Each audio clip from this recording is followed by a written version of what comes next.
فحسبتم أنما خلقناكم عبثا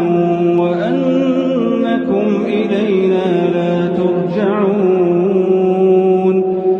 فتعالى الله الملك الحق لا